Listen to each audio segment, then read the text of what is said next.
Naše hlavní činnost spočívá ve výrobě a prodeji profilů se zaměřením na systémy tepelné ochrany budov. Vývojem a výrobou profilů do vnějších tepelně izolačních kontaktních systémů, dnes označovaných pod zkratkou ETICS, se zabýváme již od roku 1994.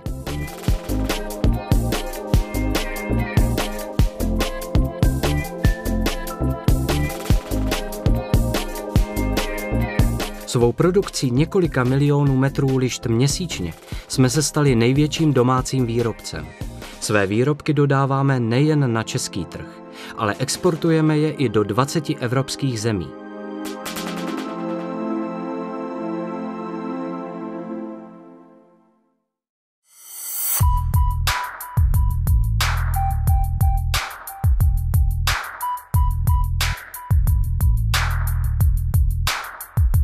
Nyní si na tomto rodinném domku ukážeme, jak správně používat naše profily, aby plnili v zateplovacím systému své poslání. Zároveň uvidíte, jak vám tyto profily usnadní práci.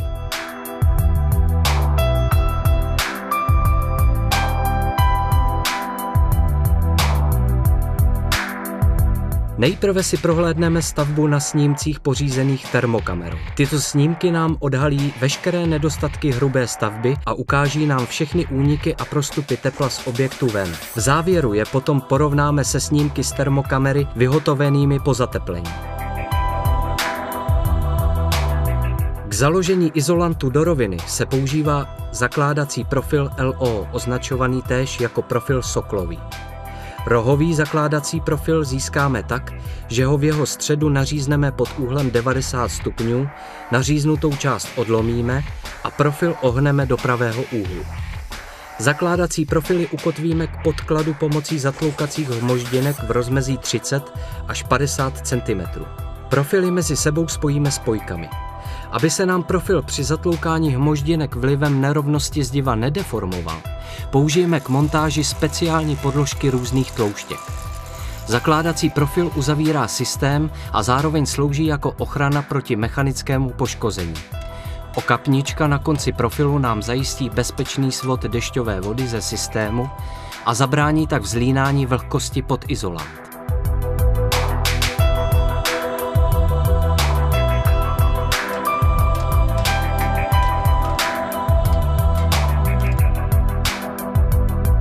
Pro zajištění pevnějšího spojení zakládací lišty s izolantem a ještě dokonalejšího svodu vody ze systému použijeme profil PVC okapnice s tkaninou. Profil nacvakneme na hliníkový zakládací profil a po vložení izolantu zastěrkujeme tkaninu. Získáme tak pevné spojení zakládacího profilu s izolantem, které maximálně eliminuje možnost vzniku jakýchkoliv trhlin. Plastová okapnička svým větším profilem zvyšuje svou účinnost při svodu vody ze systému. Tam, kde není možné pro založení systému a zajištění svodu vody použít hliníkový zakládací profil, například v místě soklu u přechodu izolantu na jinou tloušťku, anebo u pasivních domů, použijeme plastový profil LT s nepřiznanou okapničkou. Tento profil vložíme do předem nataženého lepidla a následně přestěrkujeme. Nepřiznaná okapnička nám zajistí svislý odvod vody ze systému. Profil systém nejenom esteticky ukončí, ale zároveň ochrání před mechanickým poškozením.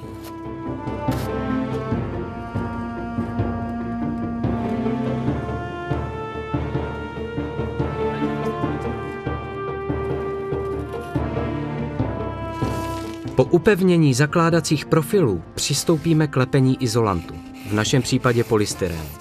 Tomu samozřejmě předchází napenetrování podkladu vhodným přípravkem doporučeným výrobcem lepícího tmelu. Abychom udrželi správnou skladbu lepení, takzvané lepení na vazbu, je nutné izolační desky lepené na roh nařezat na potřebné délky. Stavební lepidlo nanášíme na izolant zásadně pouze na plochu, v žádném případě ne na boční styčné strany. Toto pravidlo platí i u izolace rohu. Polystyren lepíme na zdivo s naneseným lepidlem na hrany izolantu a na 2 až 3 terče. Toto lepení eliminuje vznik tepelných mostů mezi izolačními deskami a znemožňuje průhyb desek při kotvení. Pomocí vodováhy vyrovnáme polystyren do roviny. U lepení izolace v místě stavebních otvorů, oken nebo dveří dbáme na to, aby plošná izolace přesahovala přes hrany ostění. Roh stavebního otvoru vyřízneme z jedné izolační desky. Nikdy nesmí být složen ze 2 kusů izolantu. Přesah určíme podle šířky rámu stavební výplně. Nerovnosti nalepeného izolantu odstraníme přebroušením. Případné netěsnosti mezi deskami do 1 cm vypěníme, větší mezery je nutné vyplnit vloženým proužkem polystyrenu. Na závěr nalepíme na ostění mezi stavební výplně a plošnou izolaci předem nařezané pásy polystyrenu. U oken dbáme na to, aby na spodním ostění zůstal dostatek prostoru pro pozdější montáž parapetu.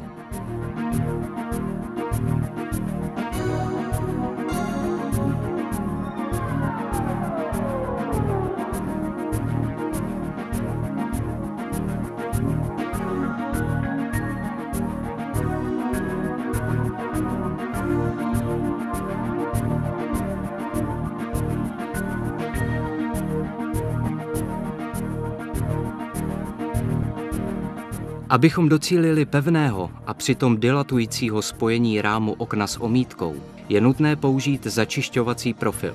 V našem případě sledujeme montáž typu Ketnik. Z rámu okna odstraníme ochrannou folii a očistíme ho od zbytků lepidla a mastnoty. Profil zkrátíme na požadovanou délku, odstraníme krycí folii z pěnové dilatační pásky a nalepíme na rám stavební výplně. Tento typ je vhodný pro užší rámy oken nebo dveří a lepíme ho až po zateplení ostění. Ochranná lamela dokonale přilne k rámu a chrání dilatační pásku před povětrnostními vlivy a před usazováním nečistot.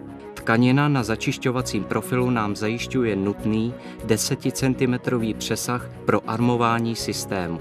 Při správné volbě přesahu tkaniny na rohovém profilu není nutné dodatečně vkládat na ostění pruh sklovláknité tkaniny. Začišťovací okenní profil Eco lepíme na rám okna nebo dveří též až po nalepení izolantu na ostění. Odstraníme krycí folii pěnové dilatační pásky a nalepíme těsně k polystyrenu. Je vhodný pro užší rámy stavebních výplní. Jeho výhodou je dvojitá armovací vrstva v místě maximálního namáhání. Vyhovuje i barevným rámům, protože omítka se začišťuje až u spodní hrany profilu a celý profil tak překryje. Oproti předchozím začišťovacím profilům se začišťovací okenní profil Standard lepí na rám okna nebo dveří před nalepením izolantu na ostění. Podle tloušťky polystyrenu je nutné nejdřív vyměřit na rámu místo pro jeho nalepení. Následně opět odstraníme krycí folii z pěnové dilatační pásky a nalepíme profil na rám. Teprve potom nalepíme na ostění přesně uříznutý pás polystyrenu. Začišťovací okenní profil Standard je vhodný i pro širší rámy okenních nebo dveřních výplní. Též vyhovuje i rámům barevným. Použitím začišťovacích profilů docílíme nejenom pevného a přitom dilatujícího spojení rámu okna s omítkou, ale zamezíme také vzniku vlasových trhlin a odtržení omítky od rámu okna nebo dveří. V neposlední řadě je třeba zdůraznit estetiku provedeného detailu. Začišťovací profily plní při provádění zateplení mimo jiné i funkci ochranu. Zabraňují poškrábání rámů oken nebo dveří a igelitová folie nalepená na odlamovací lamely chrání okno před znečištěním. Investice do ochrany okna nás vyjde podstatně levněji než případná výměna poškozené skleněné výplně nebo v horším případě poškozeného rámu.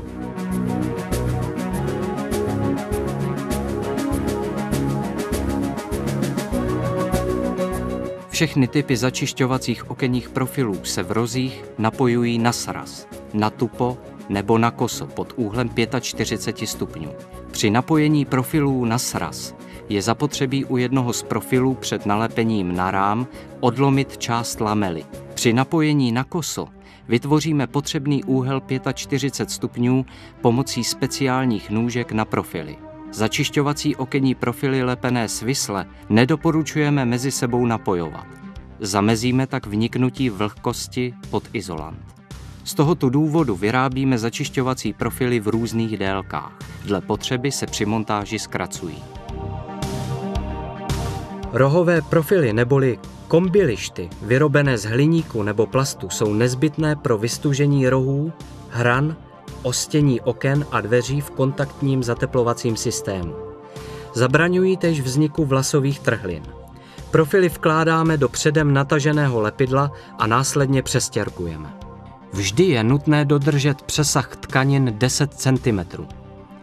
LK profily určené na ostění proto vyrábíme mimo standardní přesah 10 cm i s přesahem tkaniny 15, 23 a 30 cm.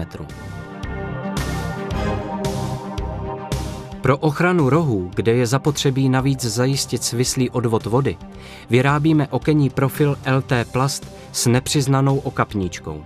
To znamená, že po natažení lepidla a omítky není plastová okapníčka viditelná. Alternativou je použití okenního profilu VLT Plast s přiznanou, tedy viditelnou okapníčkou. Tyto profily jsou v kontaktním zateplovacím systému velice důležité, protože zabraňují vzlínání vody po horní špaletě a v zimním období tak nedochází k odmrzání omítky.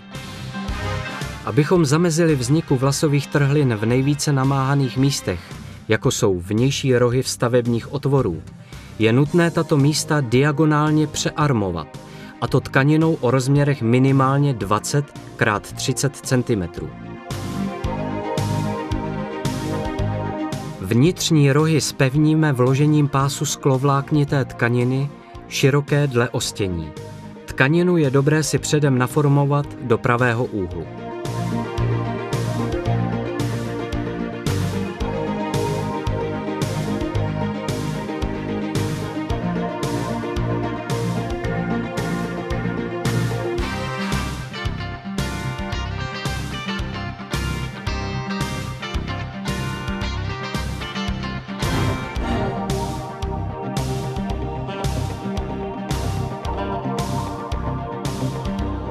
Velkým problémem u zateplovacího systému může být usazení a napojení parapetu k rámu okna a k omítce. Různá tepelná roztažnost použitých materiálů je spojena s popraskáním a odtržením omítky od parapetu. Tuto problematiku vyřešíme použitím parapetního profilu LPE. Podle výšky samolepící dilatační pásky a šířky profilu vyřízneme v polystyrénu drážku, kterou vymažeme lepidlem.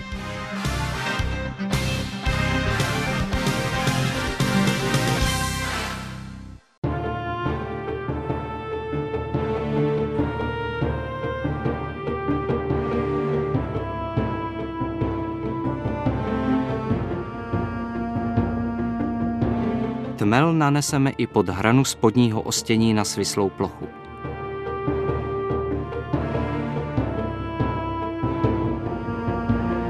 Do takto připraveného lože vmáčkneme parapetní profil LPE.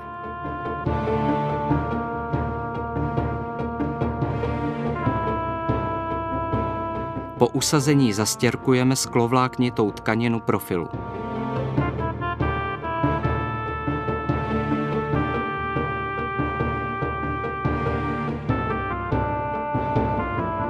Samozřejmostí je opět diagonální přearmování vnějších rohů stavebního otvoru.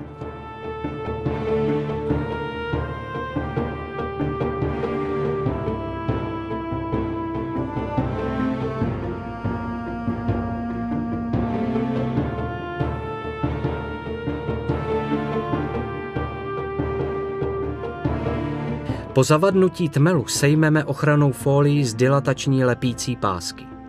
Nyní parapet vložíme do stavebního otvoru, dorazíme k rámu okna a domáčknutím přilepíme k profilu LPE. Parapet připevníme vruty k rámu okna.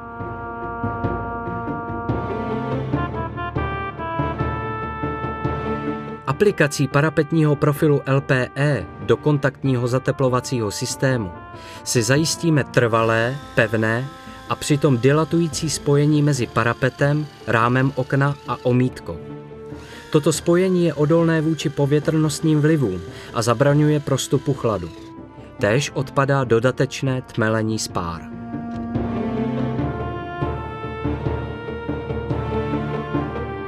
LK Box používáme pro vystužení rohů, hran, ostění oken a dveří v kontaktním zateplovacím systému. Jeho výhodou je flexibilní úhel a návin 25 metrů. Délka profilu snižuje riziko špatného napojení a tím i následné poruchy zateplovacího systému porušením technologické kázně. Profil je nutné před vložením do tmelu předehnout na požadovaný úhel, aby se následně kvůli tvarové paměti nevytlačoval po zastěrkování z lepidla ven.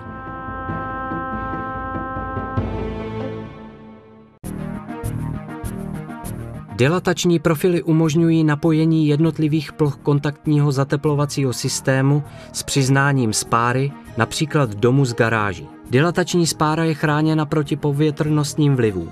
Rozlišujeme dilatační profily na průběžné a rohové.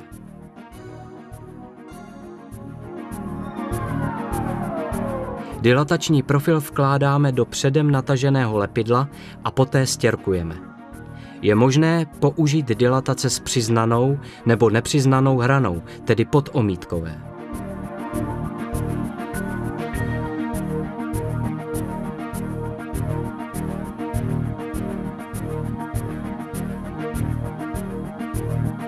Plastový dilatační profil Ketnick s koextruzí nám svou konstrukcí umožňuje provedení dilatace jak průběžné, tak dilatace rohové.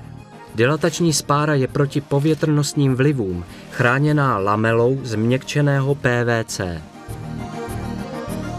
Talířové hmoždinky EJOT s plastovým nebo kovovým trnem jsou určeny pro kotvení izolantu v kontaktním zateplovacím systému do plných i dutých materiálů. Podle typu použitých hmoždinek vytváří tvarový, třecí nebo materiálový spoj. Hmoždinky s plastovým trnem jsou určeny pro kotvení polystyrenu do plných stavebních materiálů. Hmoždinky s kovovým trnem slouží k ukotvení minerální vaty do plných materiálů. S prodlouženou kotevní hloubkou pak do dutých stavebních materiálů. Kovové trny jsou opatřeny plastovým nástřikem hlavy, který minimalizuje vznik tepelného mostu. Pro kotvení se zapuštěnou hlavou použijeme plastovou frézku s polystyrénovou zátkou. Pro kotvení minerální vaty s kolmým vláknem využijeme přídavný talířek o průměru 140 mm. Ukotvení izolantu bude kvalitní a funkční pouze za předpokladu vhodného výběru typu hmoždinky a její správné délky. Talířová hmoždinka STRU se šroubovacím kovovým trnem a zapuštěnou hlavou. Tato hmoždinka patří do skupiny EJOTERM s evropským technickým schválením ETA. Bez příklepu vyvrtáme dostatečně hluboký otvor, abychom nerozbili dutinky v tvárnici. Do otvoru zasuneme hmoždinku a pomocí speciálního nářadí STR Tool pro zapuštěnou montáž hmoždinku zašroubujeme a zároveň zapustíme cirka 2 cm pod povrch izolantu. Kvalita spoje je ihned znatelná. Při špatném ukotvení by nám polystyren vytlačoval hmoždinku ven. Hmoždinku následně zavíčkujeme. Polystyrenová zátka se již nemusí stěrkovat, protože dokonale lícuje s povrchem izolantu. Hmoždinka NTKU s teleskopickou hlavou a plastovým trnem. Též patří do skupiny EJOTERM s evropským technickým schválením ETA. Pro rychlou montáž mají hmoždinky rozpěrné trny předmontovány. Hmoždinku zasuneme do předem vyvrtaného otvoru a zatlučeme. Díky efektu teleskopu mají jasně definované zapuštění talíře. Talířek je nutné následně zastěrkovat. Jinou alternativou kotvení se zapuštěnou hlavou nabízejí hmoždinky IDK nebo TID v kombinaci s použitím plastové frézky a polystyrénové zátky. Po vyvrtání díry vyfrézujeme v polystyrénu otvor pro zapuštění talířku daný průměrem a hloubkou frézky. Zasuneme hmoždinku, zatlučeme ji a zavíčkujeme. Polystyrénovou zátku již není nutno stěrkovat. Pokud kotvíme izolant do dřevěného podkladu, použijeme k montáži izolační talířek s plastovou krytkou. Po zašroubování vrutu jednoduše jeho hlavu překryjeme plastovou krytkou. Eliminujeme tak vznik tepelného mostu.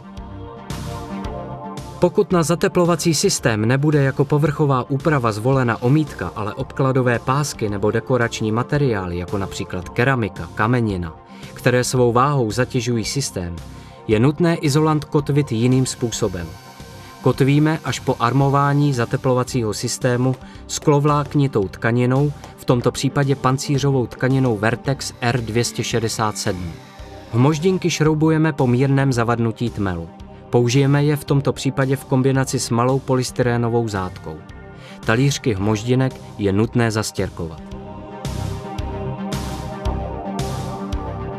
Spotřebu hmoždinek uvádí vždy výrobce. Obecně platí, že na 1 metr čtvereční je třeba použít 6 až 8 hmoždinek. Izolant kotvíme zásadně na T-spojích a 2 až 3 hmoždinkami na ploše izolantu vždy v místě naneseného lepidla, tedy do terče. Předejdeme tak nežádoucímu prohnutí izolantu. K armování doporučujeme použít sklovláknitou tkaninu od renomovaného výrobce Saint-Gobain Vertex. Do zateplovacích systémů jsou určeny tkaniny s označením R117, R120 a R131. Tkaninu zásadně vkládáme svisle do předem nataženého lepidla. Po uchycení tkaniny provádíme stěrkování vždy směrem od jejího středu ke kraji, do takzvaného stromečku. Předejdeme tak nežádoucímu zvlnění tkaniny. Vždy je nutné při napojování tkanin dodržet přesah minimálně 10 cm. Po celkovém zastěrkování je výsledkem dokonalé provázání, zmonolitnění kontaktního zateplovacího systému, kde nemůžou vzniknout žádné trhliny.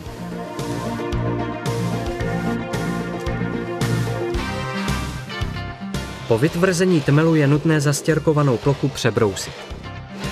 Před aplikací omítky provedeme celoplošnou penetraci povrchu vhodným penetračním přípravkem doporučeným výrobcem omítky.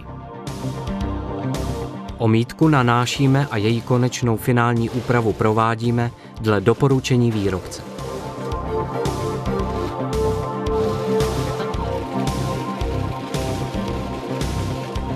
Pro upevnění lehčích předmětů do izolantu, například popisného čísla domu, schránky či osvětlení, použijeme plastovou spirální hmoždinku. Předvrtáme otvor a poté zašroubujeme hmoždinku. Do těchto hmoždinek můžeme ukotvit předměty do váhy 5 kg. Hmoždinku je možné použít do izolantu tloušťky 60 mm a více.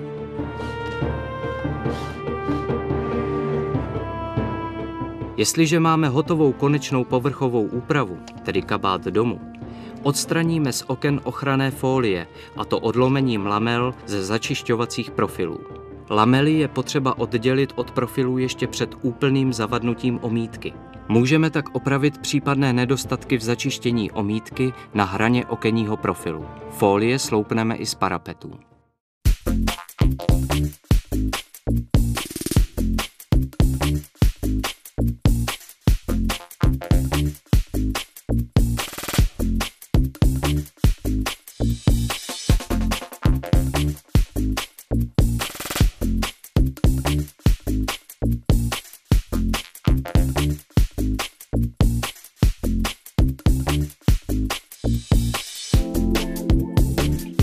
Potěší nás nejenom čistá okna a nepoškrábané rámy, ale i pěkné a funkční detaily na provedeném zateplení.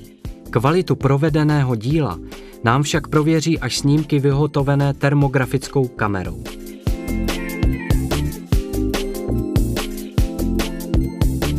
Je zřejmé, že s výsledkem provedeného zateplení můžeme být spokojeni.